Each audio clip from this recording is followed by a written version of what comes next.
Good morning everyone. কেমন আছেন সবাই? নিশ্চয়ই খুব ভালো আছেন, আমিও খুব ভালো আছি। আজ হচ্ছে বুধবার আর এখন থেকে আপনাদের সবার সাথে আমার ভিডিওটা শুরু করে দিলাম। আচ্ছা, আজকে সকালবেলা জলখাবারে বানিয়েছি হচ্ছে চাউ। একদম মানে পুরো মানে কি বলবো, কিচ্ছু দেওয়া নেই, শুধু আলু আর পেঁয়াজ, লঙ্কাটুকুও পর্যন্ত আজকে দিইনি। আজকে সোয়া সস নেই, বাঁধাকপি ছিল কিন্তু বাঁধাকপি কুচাতে আর ইচ্ছা করলো না, কারণ দেরি হয়ে গেছে। আর প্রায় রোজই এখন দেরি হয়ে যাচ্ছে, জানেন তো কেন জানি না। মেয়ের যখন এই এক্সামটা চলছিল তখন কিন্তু বেশ মানে ভালোই সকাল সকাল উঠে সব কিছু করতাম। তো কেন জানি না কি হয়েছে আমার। তা যাই হোক, আজকে বানাবো একটু ধোকা। মানে আজকে একটু নিরামিষ রান্না করার ইচ্ছা আছে। তা রোজই তো মাছ খাচ্ছি, তার এই ধোকার প্যাকেটটা সেদিনকে নিয়ে এসছে, আর এই ধোকার প্যাকেটটা দেখেই আমার নিরামিষ খাওয়ার ইচ্ছাটা হয়েছে।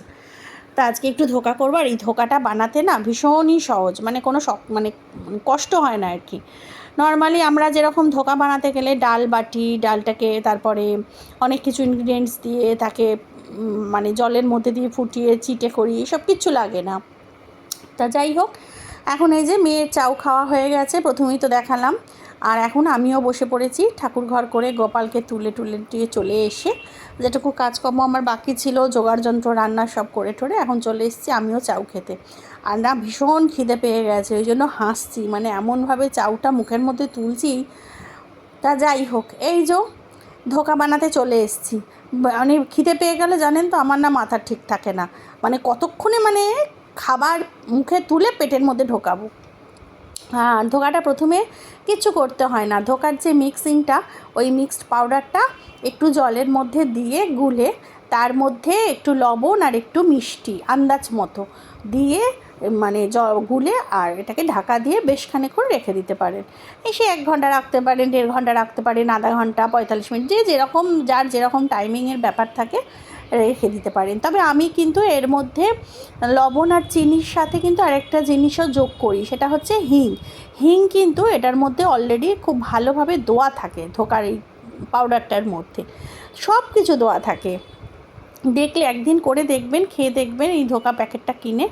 কিন্তু তবুও আমার মনে হয় হিঙের গন্ধটা আরেকটু হলে আরও ভালো হয়, ওই জন্য আমি আরেকটু বেশি করে হিং দিই, আমার হিঙের গন্ধ ভীষণ ভালো লাগে। তা যাই হোক, তা এই যে পাউডারটা অনেকক্ষণ আমার ভেজানো ছিল, প্রায় 1.5 ঘন্টার মতো। আমি সকালবেলা উঠেই পাউডারটা ভিজিয়ে রেখেছি। আর এখন কড়ার মধ্যে আমি অল্প একটু তেল দিয়ে আর এই মিক্সিংটা এই যে আঠা আঠা করে একটা মণ্ড পাকিয়ে নিতে হবে। কিচ্ছু করতে হবে না, অল্প অল্প করে মানে নাড়তে নাড়তেই এটা খুব সহজেই এটা একটা মণ্ড পাকিয়ে মানে পেকে যায় আর কি, মণ্ড হয়ে যায়। তা সেই মণ্ডটাই এখন পাকিয়ে নিয়েছি। আর আগের থেকেই আমি থালার মধ্যে একটু তেলও ব্রাশ করে রেখেছি, যাতে এই মণ্ডটা দেওয়ার সাথে সাথে যাতে সুন্দর করে থালার সাথে মিশে যায়।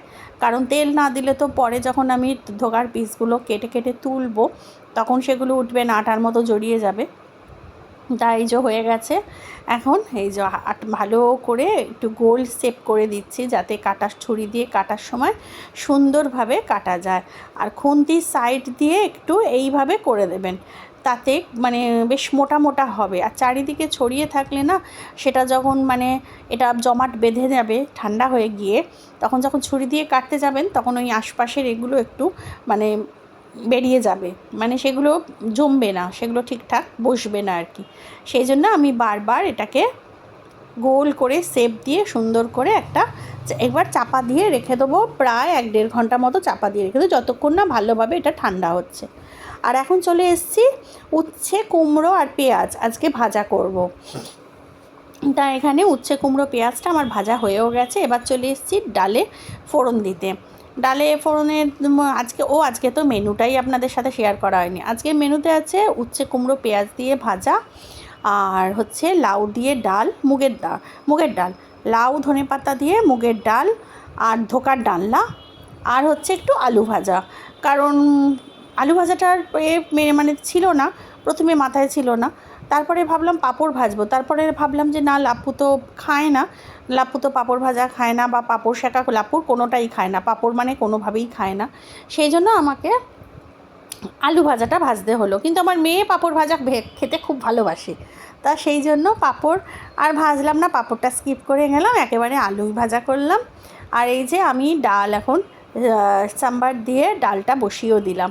আর মুগের ডাল যখন সিদ্ধ বসিয়েছিলাম আমি তখনই লাউগুলোকে চৌকো চৌকো করে কেটে ডালের মধ্যে দিয়ে দিয়েছি। ব্যাস এই হচ্ছে ডাল হয়ে গেল। আর আজকে মানে নিরামিষ খাওয়াটা হচ্ছে মানে কি ইচ্ছা করেই খেলাম, মানে মাঝে মধ্যে হয় না মাছ খেতে খেতে একঘেয়ে লাগে, তা ওই জন্য আজকে মনে হলো যে না আজকে একটু নিরামিষ খাওয়া যাক। তা যাই হোক, এই যে ডালটা আমার হয়ে গেছে। তবে হ্যাঁ, ডাল নাবানোর সময় আমি কিন্তু লাউ ডালের মধ্যে আমি কিন্তু 2টো কাঁচা লঙ্কা চেরাও দিয়েছিলাম, যেটা দিলে ভীষণ ভালো একটা গন্ধ আসে লাউ ডালে। আর নাবানোর সময় আমি কিন্তু 1 মুঠো ধনেপাতা কুচিও দিয়েছি, যেটা ডালের মধ্যে অসাধারণ একটা গন্ধ নিয়ে আসে। এবার চলে এসেছি, এই দেখুন ধোকাগুলো পুরো আমার জমাট বেঁধে গেছে, আর আমি চোখো চোখো করে পিসও করে নিয়েছি। যারা পারবেন বরফি করেও পিস করতে পারেন, তবে আমি বরফি করে পিস করি না, আমি চৌকো চৌকো করে পিস করি, কারণ ভাজতে আমার সুবিধার জন্য সময়ও কম লাগে। আর বরফি করে পিস করলে অনেকটা সময় চলে যায়। তা যাই হোক, ওদিকে ধোকাগুলো আস্তে আস্তে করে ভাজা হচ্ছে। আর ওই যে বললাম একটু আলু ভাজা করছি মেয়ের জন্য আর লাপ্পুর জন্য। তাই এখানে আমার লাগবে না, আমি ডাল খাইও নি, কিন্তু ডালটা খেতে অসাধারণ হয়েছে। তবে রাত্রিরে আমি ডাল খেয়েছিলাম, সকালে আমি ডাল খাইনি, আমার লাগেনি, কারণ ওই যে উচ্ছে কুমড়ো পেঁয়াজ যে ভাজা করেছি না, ওইটা খেতে যা ভালো লাগে, মানে হালকা হালকা তিতো আর কুমড়ো পেঁয়াজের একটা মিষ্টি থাকে। আর উচ্ছেটা যখন আমি ভাজি তখন সবসময় উচ্ছেটাকে ধুয়ে নুন হলুদ মাখিয়ে বেশ খানিকক্ষণ রেখে দিই। তাতে কি হয়, উচ্ছের যতটুকু তিতো থাকে সেটা মানে বেশিরভাগ যে মানে খুব যে তিতোর ভাবটা সেটা পুরো বেরিয়ে যায়, যেটা খেতে খুব ভাল লাগে পরে যখন রান্না করি উচ্ছেটা। আর এখন চলে এসেছি, এই যে ধোকা ভাজা আমার হয়ে গেছে। ধোকার যে আলুগুলো দেবো সে আলুগুলোকেও ভালো করে ভেজে নিয়েছি, আর মশলাটাও এখানে কষানো হয়ে গেছে। আর মশলার মধ্যে এখানে দিয়েছি হচ্ছে আদা, জিরে, ধনে, তবে জিরের পরিমাণটা একটু বেশি, ধনের পরিমাণটা একটু কম আছে।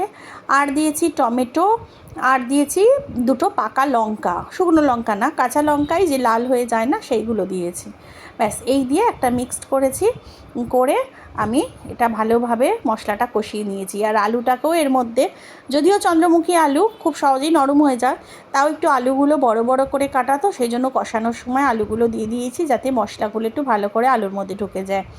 আর কষানোর সময় আমি একটুখানি বেশ খানিকটা গরম মশলাও দিয়ে দিয়েছি, নালে ধোকার মধ্যে গরম মশলা ঘি এগুলো না দিলে একদমই ভালো লাগে না খেতে। তা গরম মশলা আমি পরে দিইনি। আর ধোকার তরকারিটা আর দেখানো হয়নি, রান্নাগুলোও আর দেখানো হলো না আপনাদের সাথে। সোজা চলে এসেছি এখন সন্ধেবেলা, বেরিয়েছি একটু মেয়েকে নিয়ে স্টেশনে যাব, ওই টুকটাক একটু কেনাকাটা আছে সেই জন্য। তা ধোকার ডালনাটা না খুব ভালো খেতে হয়েছিল। লাস্টে আপনাদের সাথে মানে যদিও রান্নাগুলো আমি ফাইনাল লুকগুলো আর শেয়ার করতে পারিনি, কারণ খুব বেলা হয়ে গেছিলো, সবার খুব খিদেও পেয়ে গেছিলো, তা সেই জন্য আমি আর করিনি। কিন্তু ধোকাটা দারুণ দেখতে হয়েছিল, দারুণ খেতে হয়েছিল। আর সন্ধেবেলা বেরিয়ে এই চলেও এসেছি, কী কেনা সব কিনে কেটে চলে এসেছি। তবে আরেকটা মেনও কারণ ছিল, শেরুর জন্য আমি গেছিলাম, সেটা পরে বলছি। এই কী কিনেছি একবার দেখিয়ে দিই। এখানে আছে বাদাম, আমাদের এখানে যে ভুজাওয়ালার দোকানটা আছে না, ওখান থেকে এগুলো কিনে এনেছি। তবে হ্যাঁ, ডাবল রেড পেস্ট ভুজাওয়ালার দোকান থেকে কিনিনি, কারণ ওটা পেস্টটাই প্যাকেটে ঢুকে গেছে। পেস্ট কিনেছি আবার অন্য দোকান থেকে। আর এখানে নিয়েছি একটা চানাচুর, ঝাল চানাচুর, একটা বাদাম, নুন ছাড়া বাদাম, আর নিয়েছি হচ্ছে তেজপাতা, ভিম লিকুইড, 2টো কাশ্মীরি লালের পাতা, আর একটা নিয়েছি মানে গৌরীদির সাবান এখনও আছে তবু এনে রাখলাম। আর একটা নিয়েছি ক্লোজ আপ, যে দোকান থেকে ক্লোজ আপ নিয়ে মানে ডাবল রেড পেস্টটা নিলাম সেখানে ক্লোজ আপ আমি পাইনি, সেই জন্যই প্যাকেটটা আলাদা হয়ে গেছে। তা যাই হোক, আর নিয়েছি একটা স্পার্কেলের বড় বাটি নিয়েছি। গৌরীদিকেই পুরো বাটিটা ধরে দিয়ে দিই আমি গত মাসেও দিয়েছি, এ মাসেও দিয়ে দেবো, কারণ এটা দিলে সুবিধা হয়, ওই খুচখুচ করে সাবান দিতে হয় না। আর এখানে নিয়ে এসেছি কিছু বিস্কুট, একটা আছে বেকারি বিস্কুট, আর একটা আছে টোস্ট, আর আছে চিড়ে ভাজা, আর একটা নিয়েছি পাউরুটি, আর এখানে আছে সিঙ্গারা। ওর কাছে 4টে সিঙ্গারা চাইলাম মিষ্টির দোকানে, তবে আমি শেষ মুহূর্তে গেছি, তাই বললো বৌদি 3টে দিতে পারবো। বললাম তাই দাও, 3টে সিঙ্গারাই দাও। তা 3টে সিঙ্গারা নিয়েই আমি বাড়ি এসেছি। আর এখানে গেছিলাম একটু উজ্জ্বলদার দোকানে, পিতল কাঁসারের দোকানে, সেখানে গিয়ে একটা ছোট বোতল কিনেছি, একটা ছুরি, আর একটু পিতাম্বরী ঠাকুরের বাসন মাজার জন্য। এই হচ্ছে আজ আমার টুকটাক কেনাকাটা। আর নিয়েছি গোপালের একটু মিষ্টি, আর বৃহস্পতিবার যেহেতু কালকে, তাই বৃহস্পতিবার মানে আজকে যেহেতু বৃহস্পতিবার, এই বৃহস্পতিবারের একটু ফুল নিয়েছি। ফুল তো এখন লাগে না যেহেতু শিকাফিসি দেয়, ওই আমপল্লব বেলপাতা যেগুলো। আর এই যে দেখতে পাচ্ছেন সব রান্না আমার রয়েছে রাতে, কিচ্ছু করতে হবে না। ওই যে দেখালাম ধোকার ডালনা, ডাল, উচ্ছে পেঁয়াজ কুমড়ো ভাজা, সেটুকুও আছে, সব রয়েছে আমার। এই যে এটুকুও রয়েছে, ভাত পর্যন্ত রয়েছে, সেরুর মাংস ভাত সব আছে, আমাকে আর কিছুই রান্না করতে হবে না আজকে। তা এই তো হয়ে গেল দেখানো, ব্যাস আর কিছুই দেখানোর নেই। আর এখানে সিঙ্কে কটা বাসন পড়ে আছে, চেষ্টা করছি যে বাসনগুলো যাতে একটু মেজে নেওয়া যায়, কারণ পরে তো সেই আমার ওপরই প্রেশারটা পড়বে। আর গৌরীদির বাসনও এখনও তোলা হয়নি, সেগুলোও তুলবো। আর চলুন দেখি ওই ঘরে গিয়ে। আর হ্যাঁ, বলছিলাম না যে বাইরে যাওয়ার আরেকটা আজকে মানে দরকার ছিল, সেটা হচ্ছে শেরুর জন্য। শেরুর ভ্যাকসিন তো মানে আগস্ট মাসেই মানে থেমে গেছে, সেই অ্যাকশান চলছে। নতুন করে তো আবার ভ্যাকসিনের মানে ডেট পড়বে, সেই জন্যই কার্ডটা নিয়ে গেছিলাম ওর ডাক্তারের কাছে যে দেখাতে, যে কবে থেকে আবার ভ্যাকসিন স্টার্ট হবে। তা ও বলল দেখে, যে ওর ডাক্তার দেখে বললো, আর এই দেখুন শেরুর নাম দেখতে পাচ্ছেন, এটা কি আদিল, দেখতে পাচ্ছেন কি নাম শেরুর, আদিল মিত্র। আদিল মানে বুঝতে পারছেন তো না, যাই হোক আদিল নামটা আমার মেয়ে চয়েস করেছে। তবে সামনের মাসের এপ্রিল মাস থেকে শেরুর ভ্যাকসিন আবার স্টার্ট হয়ে যাবে। তা চলুন আজকের মতো ভিডিওটা আমি এখানেই শেষ করছি। সবাই খুব খুব খুব ভালো থাকবেন, সুস্থ থাকবেন, সাবধানে থাকবেন। আর আমার চ্যানেলে যদি কেউ নতুন হয়ে থাকে তো প্লিজ আমার চ্যানেলটাকে সাবস্ক্রাইব করে দেবেন। Good night and tata.